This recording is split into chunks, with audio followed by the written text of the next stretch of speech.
Nabi dudukan dengan sahabat, besukan ada lewat seorang pemuda sedang berusaha. Maka mereka sahabat berkata, sayang pemuda ini, seandainya kemudaan dan kekuatannya itu ada di jalan Allah.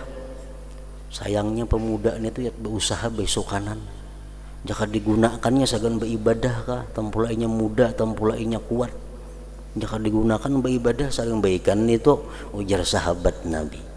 Nabi mendengar itu, maka beliau Nabi sallallahu alaihi wasallam bersabda, nah makanya itu dunia ini bukan negeri pahala, bukan negeri pembalasan amal. Amal ibadah yang kita lakukan di dunia ini balasannya kayaknya di akhirat, di situ tempatnya. Demikian pula siksa, demikian pula siksa. Dunia ini bukan tempat siksa orang yang maksiat. Kalaupun ada orang-orang yang maksiat itu terkena bala di dalam dunia ini, itu hanya alamat atau tanda bahwa di akhirat kaina lebih besar lagi ancaman siksa yang diterimanya. Sedangkan hukuman yang sebenarnya bagi orang yang melakukan maksiat di dalam dunia itu, di akhirat kaina hukumannya. Di dunia kada cukup tempatnya. Sebagaimana sabda Rasul menyatakan, wa ra'aitu rijalan buyutuhum kal buyut fiha hayatun wa aqarib tura min zahiri butunihim faqultu man haula ya Jibril faqala haula akalatur riba. Waktu Isra Mi'raj Nabi kita melihat orang-orang yang perut mereka itu macam rumah, parutnya macam rumah. Kayak apa orangnya? Waktu Isra Mi'raj Rasulullah diperlihatkan manusia nang perutnya itu ganalnya macam rumah. Di dalam parut itu pulang kelihatan ada ular, ada kala. Tura dilihat min zahiri butunihim. Kelihatan nah dalam parutnya guriatan ular, kala, macam-macam. Ujar Nabi, siapa mereka itu hai Jibril? Jibril menjawab, haula akalatur riba, itu orang yang makan riba, orang yang mau makan riba. Andai kata di dalam dunia diandak Tuhan macam itu, bisa kada muat dunia ini. Sahabat 100 sama makan riba di berapa ini hibak berapa manusia yang kaya rumah parut. Nah, jadi dunia bukan tempat pembalasan baik pahala atau siksa. Allah menjadikan akhirat sebagai negeri pahala dan siksa. Sedangkan dunia sebagai negeri beban. Dunia ini negeri beban. Kita disuruh ini oleh Allah, dilarang itu oleh Allah. Dan keguncangan. Dunia ini negeri kegelisahan. Orang kada ada nyaman hidup dalam dunia.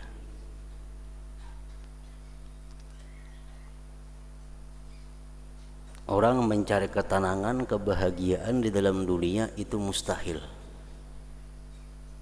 Dunia negeri beban, negeri keguncangan, kesungguhan dan usaha. Dunia negeri orang berusaha. Persiapan di dunia tidak terbatas pada akhirat tanpa penghidupan. Tetapi penghidupan dunia itu perantaraan kepada akhirat dan penolong kepadanya. Kehidupan dalam dunia ini adalah merupakan perantara kepada negeri akhirat. Dan kehidupan dunia ini bisa membantu seseorang untuk mencapai kebahagiaan akhirat. Maka dunia itu ladang akhirat dan jalan kepadanya. Ad-dunya mazra'atul akhirah. Dunia ladangnya akhirat. Orang yang bertanam baik di dalam dunia akan mengatam baik kena di akhirat. Orang yang bertanam dosa di dalam dunia akan mengatam dosa di akhirat. Karena dunia ini mazra'atul akhirah.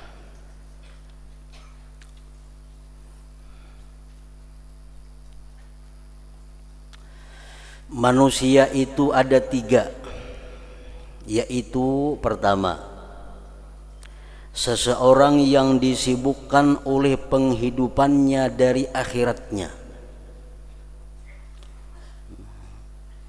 Orang yang di dalam dunia hanya urusan berusaha, hanya urusan mencari kekayaan, hanya urusan mencari kedudukan. Itu saja kesibukannya. Urusan akhirat kadada dalam pikirannya. Maka ia termasuk orang-orang yang binasa. Maka dia termasuk orang-orang yang binasa. Pikirannya hanya dunia, kesibukannya hanya dunia, pemikirannya hanya dunia, kawan-kawannya hanya ahli dunia, perkumpulannya hanya orang-orang dunia. Nah, yang kedua, seseorang yang disibukkan oleh akhiratnya dari penghidupan dunianya. Ada manusia yang kada tahu urusan dunia, hidupnya hanya beribadah melulu kepada Allah, kada tahu urusan dunia sama sekali. Maka ia termasuk orang yang beruntung. Dan yang paling mendekati kepada kelurusan yaitu macam yang ketiga, yaitu orang yang disibukkan oleh penghidupan dunianya untuk akhiratnya. Maka ia termasuk orang yang sederhana. Nah, inya mencari dunia, tapi tujuannya untuk kesenangan akhiratnya. Inya mencari dunia untuk sanggup bekal akhiratnya. Inya mencari dunia untuk akhirat. Nah, ini yang ketiga. Berdagang juga, berusaha juga, cuma kada lepas daripada kepentingan akhirat. Jadi ada 3 golongan manusia tadi. Dan tidak mencapai derajat kesederhanaan orang yang tidak melazimi jalan kebenaran dalam mencari penghidupan. Artinya kita kada akan bisa masuk kelompok yang ketiga. Kelompok yang ketiga, kelompok orang yang mencari dunia untuk akhirat. Mencari dunia untuk akhirat itu tidak akan bisa dan tidak mencapai derajat kesederhanaan orang yang tidak melazimi jalan kebenaran dalam mencari penghidupan. Dan orang yang mencari dunia itu tidak akan tergerak sebagai perantara ke akhirat selama ia tidak beradab dengan adab-adab akhirat dalam mencari dunia itu.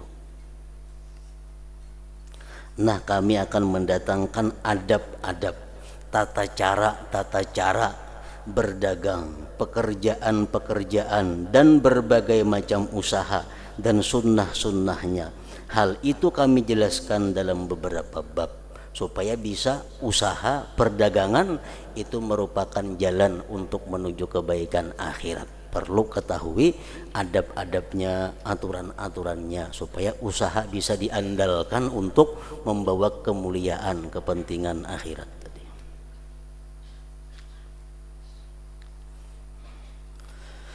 Bab mengenai keutamaan usaha dan dorongan atasnya. Adapun dari Al-Qur'an maka firman Allah Ta'ala, wa ja'alna an-nahara ma'asha, surat An-Naba ayat 11. Artinya, dan kami jadikan, ujar Tuhan, siang untuk mencari penghidupan. Siang itu dijadikan Allah untuk manusia mencari penghidupan. Dia sebutkan siang itu dalam tawaran mencari anugerah. Dan dia Allah Ta'ala berfirman, wa ja'alna lakum fiha ma'ayisha qalilan ma tashkurun, Al-A'raf 10. Artinya, dan kami jadikan bagimu muka bumi, di muka bumi itu sumber penghidupan. Amat sedikitlah kamu bersyukur kepada Allah. Tuhanmu menjadikannya sebagai nikmat dan dia menuntut kesyukuran atasnya nikmat itu. Dan Allah Ta'ala berfirman, laisa alaikum junahun an tabtagu fadlan min rabbikum. Al-Baqarah 198. Artinya tidak ada dosa bagimu untuk mencari karunia dari Tuhanmu. Kada berdosa berdagang itu, kada berdosa bertani, kada berdosa orang berusaha mencari karunia Allah. La junah, laisa alaikum junah. Ayat ini menurut para ulama tafsir diturunkan kepada orang-orang yang hendak berhaji.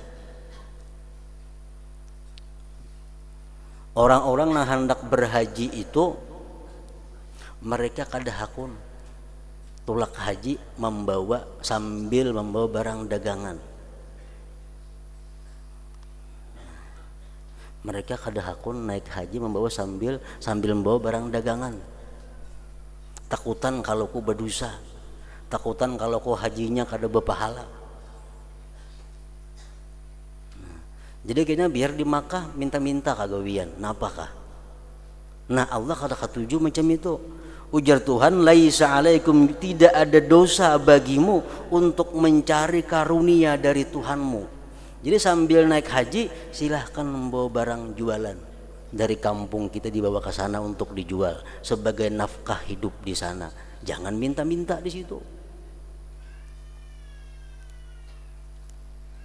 Dalam tafsir Sawi Al-Jalalain disebutkan ada 3 kelompok manusia yang terhubung dengan ayat Allah ini. Ada orang yang naik haji sambil tujuan utamanya berdagang. Ini kan Makkah itu musim haji berdagang nang ianya. Naik hajinya nomor 2. Nah ini orang kada berpahala. Tapi kewajiban hajinya gugur. Artinya kewajibannya sudah gugur, namun pahalanya kada dapat. Kenapa? Karena tujuannya berhaji itu nang utama adalah membawa perdagangan.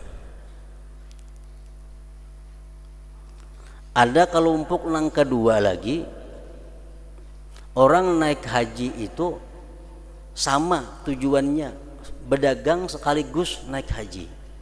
Andai kata inya kada berdagang, inya kada naik haji. Andai kata inya naik haji, inya kada berdagang, sama. Nah ini orang pahalanya ada cuma sedikit dan hajinya pun gugur. Kelompok yang ketiga, orang yang naik haji, tujuan utama naik haji tapi sambil membawa barang dagangan dengan tujuan untuk menafkahi diri kena di sana. Nah ini orang-orang yang mendapat pahala dan dunia akhirat, orang yang dapat keuntungan dunia dan akhirat. Jadi mulai kampung membawa dagangan, tujuannya untuk menunjang haji supaya di sana kena diam nafkahnya ada dari dagangan ini. Nah itu dapat keuntungan dunia dan akhirat.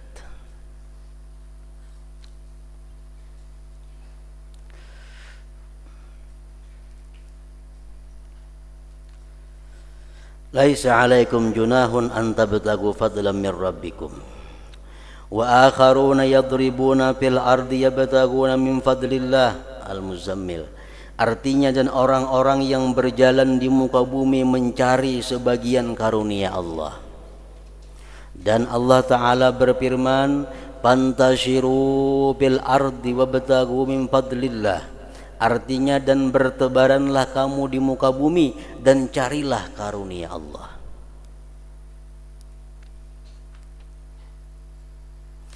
Adapun hadis-hadis, maka Nabi sallallahu alaihi wasallam bersabda, minaz zunubi zunubun la yukaffiruha illal hammu bi talabil ma'isah.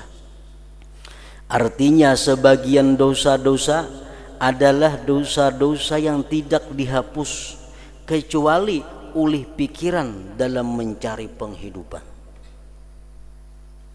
Kita berpikir mencari nafkah itu bisa menghapuskan dosa. Berpikir untuk mencari penghidupan supaya bisa mengungkusi diri, mengungkusi keluarga. Nah, kita berpikir untuk itu bisa menghapuskan dosa. Dan beliau alaihi salatu wassalam bersabda, at-tajirus saduq yuhsyaru yaumal qiyamah ma'as siddiqin wasyuhada. Artinya pedagang yang jujur pada hari kiamat akan dihalau bersama siddiqin dan orang-orang yang mati syahid. Hadis lain riwayatnya menyatakan at-tajirus saduq tahta zillil arsy yaumal qiyamah. Pedagang yang benar-benar sadik, pedagang yang benar-benar jujur, itu berada di bawah naungan aras pada hari kiamat kaina, kada kepanasan. Tapi at-tajirus saduq, pedagang yang jujur. Pedagang yang jujur itu artinya sangat banyak, sangat luas pengertiannya.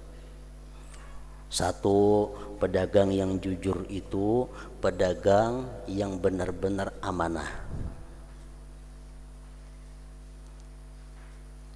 Ada kerusakan barang, ada keaiban barang dipadahkan. Yang kedua, kadang mau memuji-muji barang dagangannya. Yang ketiga, dalam perdagangan itu inya benar-benar berjalan sesuai dengan syariat, ijab kabul, akad dan sebagainya. Yang keempat, barang yang didagangnya itu barang dagangan yang disukai atau diridhai oleh Allah Subhanahu wa taala. Itu pedagang nang saduk. Inya kada bejual barang, kada bejual benda nang dimurkai Allah. Inya kada bejual barang, kada bejual benda nang membuat orang jadi maksiat dengan benda itu. Misal bejual baju rok umpamanya. Kalau baju rok, baju perempuan nang kelihatan auratnya dijual nih, itu segan bini-bini memakainya. Ini pedagang nang kada saduk ngarannya. Bujuranya pedagang baik, cuma nang didagangnya ini nang maulah orang jadi maksiat. Berjual emas, sudah tahu nang memakai ini lalakian orangnya, itu kada pedagang nang saduk ngarannya. Pedagang obat nang nukarnya pacang dipakainya mabuk-mabukan, sudah jelas itu ngarannya. Jual obat kunidin, jual obat batuk, nang nukarnya 1000. Nang nukar umpamanya sekian biji, sudah tahunya pacang diminumnya sagan mabuk. Nah, dijuali membuat orang jadi maksiat. Ini jauh daripada pedagang nang jujur. Jadi pedagang yang jujur nang dapat naungan aras pada hari kiamat, nang berkumpul lawan para nabi, para siddiqin, itu pedagang nang menjual barang nang diridai Allah. Menjual barang nang kada sagan orang maksiat. Penjualannya jujur, berjualnya amanah, berjualnya kada ada dusta, berjualnya kada memuji barang dan sebagainya. Nah, ini pedagang nang jujur, dan niat jualnya pun niat yang baik.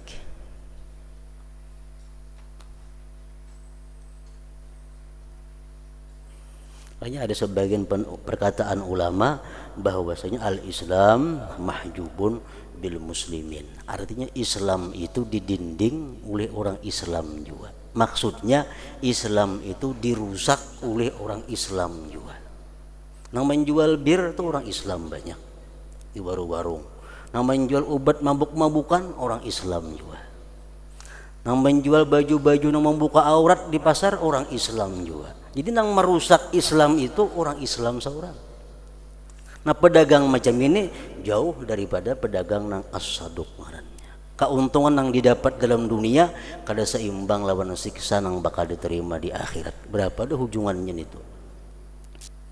Jadi pedagang berpikir walaupun untung, tapi kalau merusak Islam kada ada untungnya.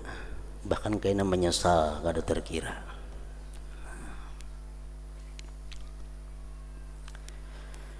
At-tajirus saduq yuhsyaru yaumal qiyamah ma'as siddiqin wasyuhada. Artinya pedagang yang jujur pada hari kiamat akan dihalau bersama siddiqin dan orang-orang yang mati syahid.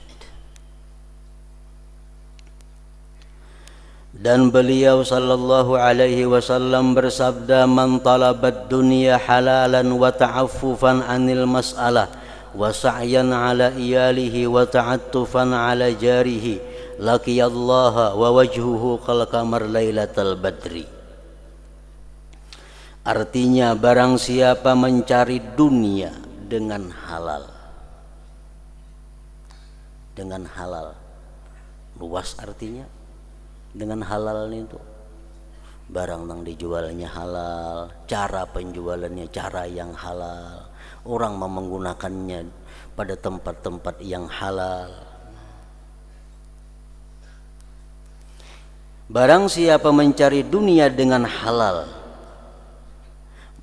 menjaga diri dari minta-minta, berusaha untuk keluarganya dan balas kasih kepada tetangganya, maka ia bertemu dengan Allah sedangkan wajahnya seperti bulan pada malam purnama.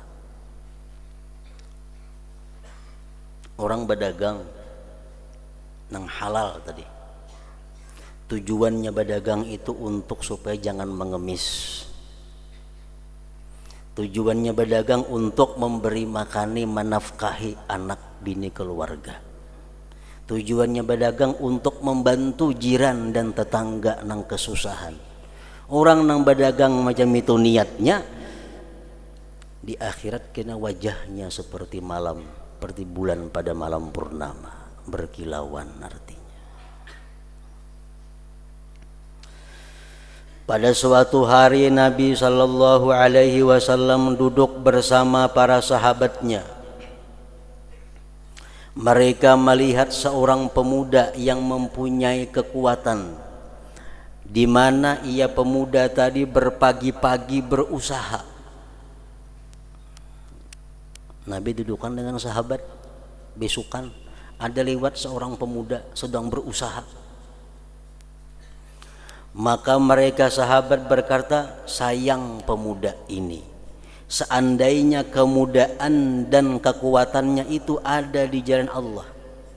Sayangnya pemuda ini itu ya berusaha besukanan. Jika digunakannya sagan beribadah kah, tampulainya muda, tampulainya kuat. Jika digunakan beribadah saling baikan itu, ujar sahabat Nabi. Nabi mendengar itu, maka beliau Nabi sallallahu alaihi wasallam bersabda, ujar Nabi, la taqulu hadza fa innahu in kana yas'a ala nafsihi liyakuffaha anil mas'alah wa yughniha anin nas fa huwa fi sabilillah wa in kana yas'a ala abawaini dha'ifaini aw dzurriyyatin di'ab liyughniyahum wa yakfiyahum fa huwa fi sabilillah wa in kana yas'a tafakhuran wa takatsura fa huwa fi sabilis syaitan. Ujar Nabi, janganlah kamu ucapkan ini, jangan dipadahkan kayak itu ya Nabi. Pemuda yang besukanan berusaha tuh, jangan dipadahkan sayangnya jika beribadah besukanan itu kada usah berusaha. Jangan macam itu ya Nabi. Karena jika ia berusaha untuk dirinya, untuk mencegah dari minta-minta dan tidak membutuhkan dari manusia, maka ia di jalan Allah.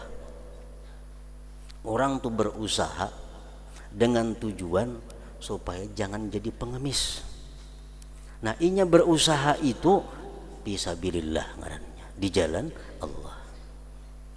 Dan jika ia berusaha untuk kedua orang tuanya yang lemah atau anak-anak yang lemah, ia berusaha untuk mengungkusi kedua orang tuanya atau anak-anak yang masih halus agar mereka kaya dan mencukupi mereka, maka ia pun di jalan Allah. Orang berusaha niat segan menafkahi ibu bapak, menafkahi anak bini supaya jangan jadi pengemis. Mereka itu berusaha inya nang halal, itu orang ngarannya fisabilillah, di jalan Allah. Dan jika ia berusaha karena berbangga diri dan berbanyak-banyak, nah lain halnya ia berusaha untuk memperbanyak harta, berusaha untuk menambah kekayaan, berusaha untuk mencari kekayaan. Ibaratnya kada berusaha tuh ingin tuh hidup aja, makan aja, tatap berusaha agar menumpuk-numpuk harta, di mana-mana ada bisi harta. Nah, ini maka ia di jalan syaitan ngarannya. Usahanya itu bisa bilus syaitan. Jadi berusaha tergantung niatnya.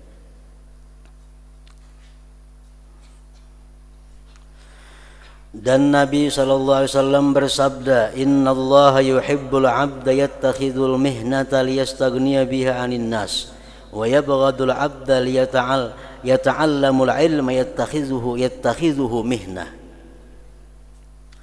Sesungguhnya Allah mencintai hamba yang mengambil pekerjaan agar ia kaya dari manusia. Maksud kaya itu kadang mengemis, kadang meminta. Allah suka seorang hamba yang bekerja agar dia kada jadi pengemis.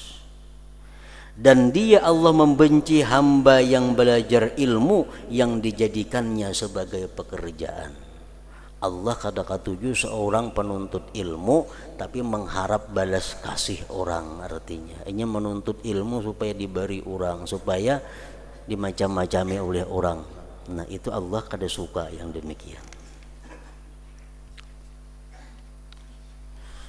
Dan di dalam hadis innallaha ta'ala yuhibbul mu'minal muhtarib, artinya sesungguhnya Allah mencintai orang mukmin yang bekerja. Dan beliau sallallahu alaihi wasallam bersabda, ahallu ma akala ar-rajul min kasbihi wa kulli bai'in mabrur. Artinya sepaling halal sesuatu yang dimakan oleh seorang laki-laki adalah dari usahanya dan tiap-tiap jual beli yang baik, jual beli yang lulus, yang mabrur artinya. Dan di dalam hadis lain, ahallu ma akalal abdu kasbu yadis sani' idza nasaha. Artinya sepaling halal apa yang dimakan oleh hamba adalah usaha tangan orang yang bekerja apabila ia nasihat. Artinya bila dia menghendaki kebaikan dengan usahanya itu. Dan beliau alaihi salatu wassalam bersabda, alaikum bittijarah fa inna fiha tis'ata asyarir rizq. Artinya lazimilah berdagang, karena padanya terdapat 9/10 rezeki. Rezeki Allah itu 9/10-nya diletakkan, dibagi untuk orang-orang yang berdagang. Makanya kebanyakan yang sugih itu orang berdagang. Orang petani jarang sugih, buruh jarang sugih. Kenapa? Rezeki Allah berputar kebanyakannya di intang bubuhan pedagang itu. Dan diriwayatkan bahwa Isa alaihi salam melihat seorang laki-laki. Maka beliau bertanya, apakah yang kamu kerjakan? Jadi Nabi Isa, lawan laki-laki itu, kamu begawin apa? Ia menjawab, saya beribadah. Saya beribadah. Beliau bertanya lagi kepada laki-laki tadi, siapakah yang menanggungmu? Siapa yang mengungkusi kamu? Ia menjawab, saudaraku. Saudaraku yang mengungkusi. Isa bersabda, saudaramu lebih beribadah daripada kamu. Saudaramu lebih beribadah daripada kamu. Artinya pahalanya tagana saudaramu nang maungkusi ikam beribadah itu. Jadi orang-orang nang maungkusi keluarga, maungkusi anak nang beribadah, maungkusi anak nang menuntut ilmu, orang nang maungkus itu lebih ganal pahalanya daripada orang nang beribadah itu. Saudaramu lebih beribadah daripada kamu. Dan Nabi kita sallallahu alaihi wasallam bersabda, inni la a'lamu syai'an yuqarribukum minal jannati wa yub'idukum minan nari illa amartukum bih. Wa inni la a'lamu syai'an yub'idukum minal jannah wa yuqarribukum minan nar illa nahaitukum anhu. Wa innar ruhal amin nafatha fi rawi inna nafsan lan tamuta hatta tastawfiya rizqaha wa in abta'a anha fattaqullah wa ajmilu bit talab. Artinya, sesungguhnya aku, ujar Nabi kita, sesungguhnya aku tidak mengetahui sesuatu yang mendekatkan kamu ke surga dan menjauhkan kamu dari neraka, melainkan aku memerintahkannya kepadamu. Setiap sesuatu, ujar Nabi, nang bisa memasukkan engkau ke surga, pasti kusuruh ikam melakukan sesuatu itu. Dan sesungguhnya aku tidak mengetahui sesuatu yang menjauhkan kamu dari surga dan mendekatkan kamu di neraka, melainkan aku melarangmu daripadanya.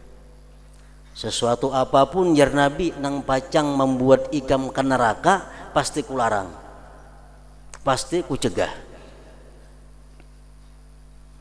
Dan sesungguhnya Ar-Ruhul Amin meniupkan di dalam hatiku, sesungguhnya diri seseorang itu tidak akan meninggal sebelum dipenuhi rezekinya, meskipun rezeki itu lambat darinya.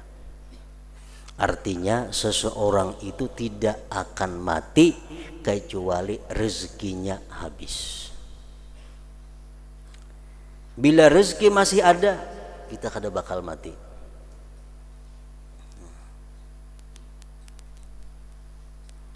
Seseorang tidak akan mati kecuali sudah habis jatah rezeki yang diberikan Allah kepadanya. Selama jatah rezeki masih ada untuk kita, kita pasti hidup. Maka bertakwalah kepada Allah dan baik-baiklah dalam menuntut, dalam berusaha. Artinya baik-baiklah dalam mencari rezeki, baik-baiklah dalam berusaha. Beliau memerintahkan dengan baik-baik dalam menuntut, dan beliau tidak bersabda tinggalkanlah menuntut atau berusaha. Nabi kita kada melarang orang berusaha, tapi baik-baik berusaha itu, bujur-bujur berusaha itu. Kemudian di akhirnya beliau bersabda, wala yahmilannakum istibta'u syai'in minar rizqi ala an tatlubuhu bi ma'siyatillahi ta'ala fa innallaha la yunalu bima indahu bi ma'siyatihi. Artinya janganlah mendorongmu lambatnya suatu rezeki untuk mencarinya dengan maksiat kepada Allah Ta'ala. Nah,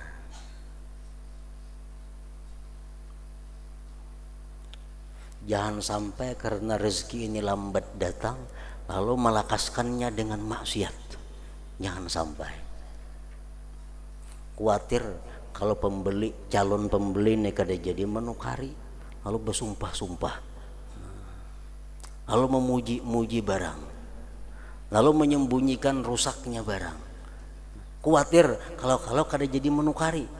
Nah, ya ini artinya janganlah mendorongmu lambatnya suatu rezeki untuk mencarinya dengan maksiat kepada Allah.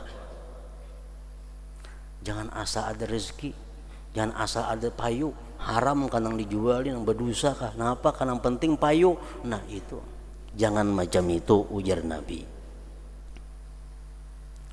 Karena sesungguhnya Allah itu apa yang di sisinya tidak diperoleh dengan maksiat kepadanya. Berkat, rahmat itu kada akan diperoleh dengan cara maksiat kepada Allah. Jual beli, nang dijual barang kada kakaruan, kada akan dapat berkah dari Allah. Jual beli nang dengan dusta, kada akan ada berkahnya. Menjual barang nang dilarang agama, kada akan ada berkahnya. Karena sesuatu yang di sisi Allah kada akan bisa dicapai dengan maksiat.